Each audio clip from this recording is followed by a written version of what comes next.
শরীফ মিয়া কাশতে কাশতে একেবারে দম বের করে ফেলছে। ওর আশেপাশে সবাই গোল হয়ে বসে আছে। শরীফ মিয়াকে বলল, কবিরাজ, তুমি একটা তেজপাতার বিড়ি খাও। তেজপাতার বিড়ি খাইলে কাশটা কইমা যাইব। তেজপাতার বিড়ি সেটা আবার কি? কাশতে কাশতেই বলে শরীফ মিয়া। কবিরাজ বলল, একটা তেজপাতারে পেঁচাইয়া সলতার মতো করো।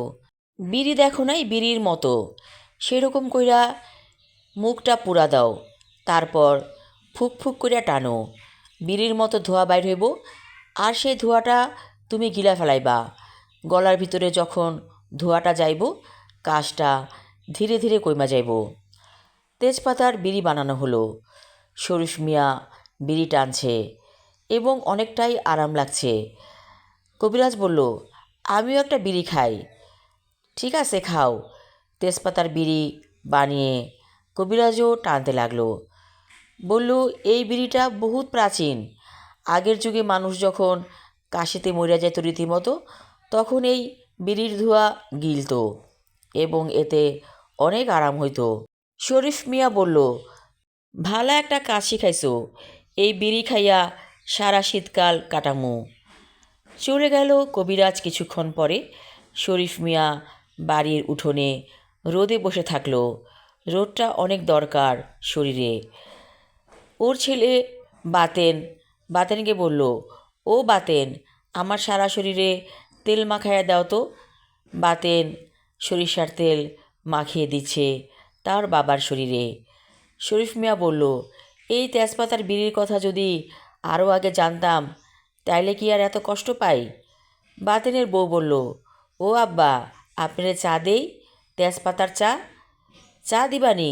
দেও, তেজপাতার তো মহাগুণ। তেজপাতার চা মনে হয় খাইতে ভালাই লাগবো। বাতেনের বউ সুন্দর করে এলাচি, দারচিনি, তেজপাতা দিয়ে রং চা তৈরি করে এনে দিল শ্বশুরকে। শরীফ মিয়া চুকচুক করে চা খেতে লাগলো।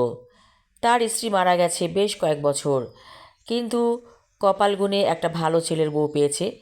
ছেলের বউটি পুরো সংসার সামলায়। শরীফ মিয়া মনে মনে বলে, আমি কি কাউরে কোনো ক্ষতি করছি যে আমি সুখী হমু না? আমি তো পারলে মানুষের উপকার করছি। এই কথা ভেবে একটা তৃপ্তির হাসি খেলে গেল শরীফ মিয়ার ঠোঁটে। বহু বছর পর শরীফ মিয়ার হঠাৎ করে কৈতরীর কথা মনে হলো। কৈতরী কেমন আছে? যে কৈতরীকে একদিন না দেখলে মনে হতো যেন শরীফ মিয়া পাগল হয়ে যাবে। কৈতরীর সাথে তার একটা বোঝাপড়া আছে, দেখা করতে হবে তার সাথে। বিলের পাশে যখন সে মাছ ধরত, মাঝে মাঝে বক শিকার করত, তখন কৈতরী এসে পাশে বসত। শরীফ মিয়ার টকবগে যৌবন তখন শরীফের শরীরে। একদিন কৈতরীকে সে একটা বাজে প্রস্তাব দিয়েছিল। কৈতরী কাঁদতে কাঁদতে বলেছিল, পুরুষ মানুষের বিশ্বাস নাই। তুমি আমারে বিয়া করতে পারতা, আমারে ভালোবাসতে পারতা, কিন্তু কুপ্রস্তাব দিলা কেন? এই বলে সেখান থেকে কৈতরী চলে গিয়েছিল। আর কোনো দিন শরীফ মিয়ার সাথে দেখা করেনি। পরে শরীফ মিয়া জেনেছিল কৈতরীর বিয়ে হয়ে গেছে ভিন গ্রামে। এখন একটা শেষ সময়, কয়দিন আর বাঁচবে শরীফ মিয়া। কৈতরীকে দেখতে খুব ইচ্ছে করে। কেমন আছে কৈতরী, দেখতে যেতে হবে, মনে মনে ভাবে শরীফ মিয়া। কৈতরীর ঠিকানা বের করা খুব একটা কঠিন ছিল না। ঠিকানা পেয়ে গেল শরীফ মিয়া। একদিন ভোরবেলা রওনা করল কৈতরীকে দেখার উদ্দেশ্যে। আমি আমার লেখা ছোট গল্প কৈতরী পর্ব 1 পড়লাম। পরবর্তী অংশ থাকবে আগামী পর্বে। ধন্যবাদ।